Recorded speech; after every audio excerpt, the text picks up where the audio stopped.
Hey everyone, this is Tony, and I would like to welcome you to my collecting journey.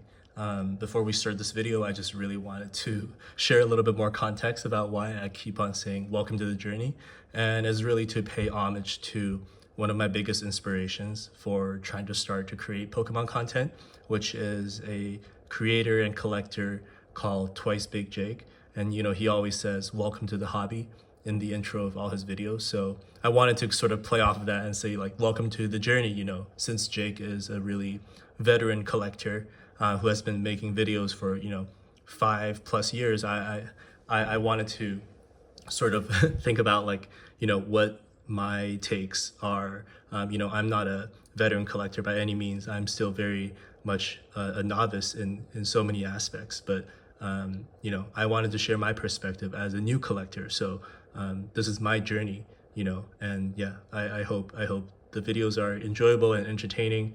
I don't know everything, so please leave comments and let me know what you think as well for all these different topics. But today I wanted to really talk about, the importance of collecting what you like, instead of trying to chase cards or time the market, stuff like that. Unless you're like a really seasoned and veteran seller or reseller of sorts, maybe you have a really strong knack of analyzing market trends and all that stuff. But for most individual collectors and new and novice collectors like myself, I think a sort of something I was reflecting on is like it's really important to just collect what you like, instead of saying, like, oh, the Bubble Mew, for example, is such a hype card, like we all need to get it. And while it might be true that the Bubble Mew is going to continue to go up, you know it's really hard to foresee certain things. But yeah, I just wanted to share a few examples. And we sort of have the Shroud of Fable on top of the Prismatic, sort of as like a subtle not jab, but like a playful way of saying like, maybe Shroud of Fable is like better in some ways than Prismatic. Not saying like, the cards are more valuable by any means, because we all know the chase cards in Prismatic and how much they're going for in the secondary market. But for the value you're getting, I really think Shroud of Fable is pretty underrated. But yeah, let's get into the cards. The Persian card, is a card that a lot of people have been saying allegedly has been pumped by resellers. And while that might be the case or may be true potentially, as we can see here, it's really grown quite a bit over the past few months. There's really no way for us as individual collectors to really foresee this happening, and I think this is a really good example of like a card where my girlfriend, who is not really interested in the investing side of things of Pokemon cards, but she went to a convention last year in Canada in around September, and she bought a couple of cards, and this being one of them, for maybe like 15 Canadian dollars max. Like it was a single. It might not have been near mint, but it was pretty good condition. But the seller didn't really care about it. He was like, yeah, you can have it for like 10, 15 Canadian dollars. Doesn't matter. Like I don't care for it. I'm here to sell my slabs. I'm here to sell my expensive singles. Like, yeah, here, take it. And my girlfriend was really happy because she loves Meowth. She loves Team Rocket. She wants to collect all the Meowths, the Berserkers, and the Persians. So this was one of her favorite Pokemon, so she just bought it.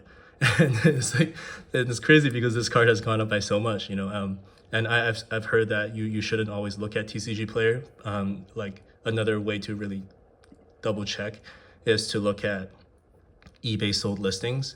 And as you can see here, some of these are slabs, but like the singles, like $60, $64, $63. I think some of these are auctions, but it's crazy that my girlfriend, being somebody who didn't care about the investing side at all, was just choosing this card because she loved it.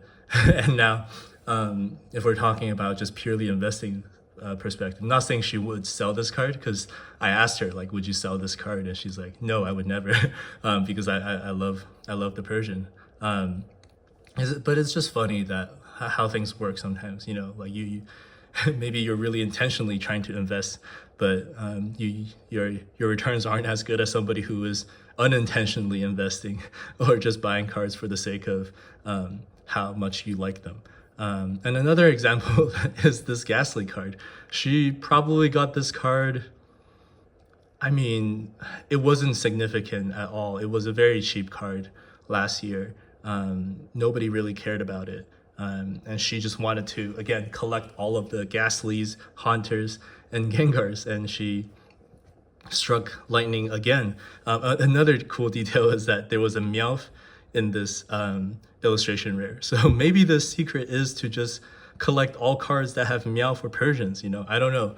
It's funny how things work sometimes. If we take a look at eBay sold listings, some of these graded cards are going crazy, like $300 plus for a PSA 10 illustration rare from Temporal Forces. It's a big range, but it's kind of crazy how things work sometimes. Another example, the Graveyard, another card that has Gengars and Gaslys, this time as stuffies and plushies. It's kind of funny because this is a psychic or ghost-ish Pokemon and surrounded by ghost plushies. Kind of a cute theme. Another card that went up tremendously over the past couple of months. Also looking at eBay sold listings again. Not as crazy as the other ones, but we're sort of starting to see a theme here of these illustration rares that aren't super hyped in the beginning and slowly gaining a lot of popularity because as more fans come into the scene of Pokemon TCG, or sorry, not that's an aspect of it as well, the TCG Pocket, but just the trading card game, the physical trading card game, it's really going to increase the price and demand of cards just from casual collectors, people like my girlfriend who don't really think about completing a set and just wants to collect cards that she likes from Pokemons that she like Gengars and Meowths.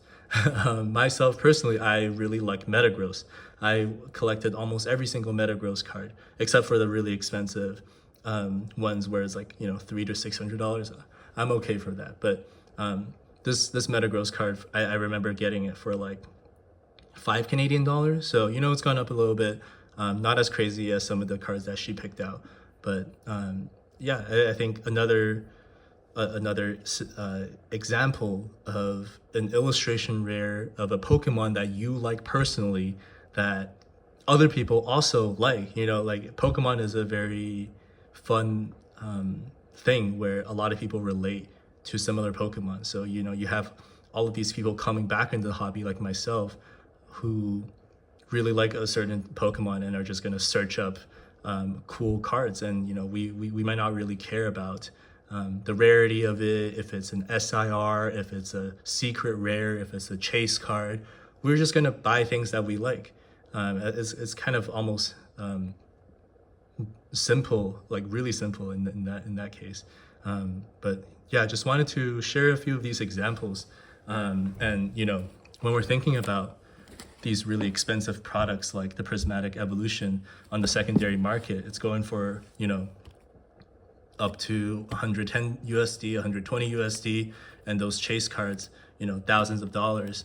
And maybe it's important to just like relax a little bit and choose cards that you like yourself, instead of just chasing what everyone else is chasing. I think that's sort of the takeaway that I have, or based on my own reflection.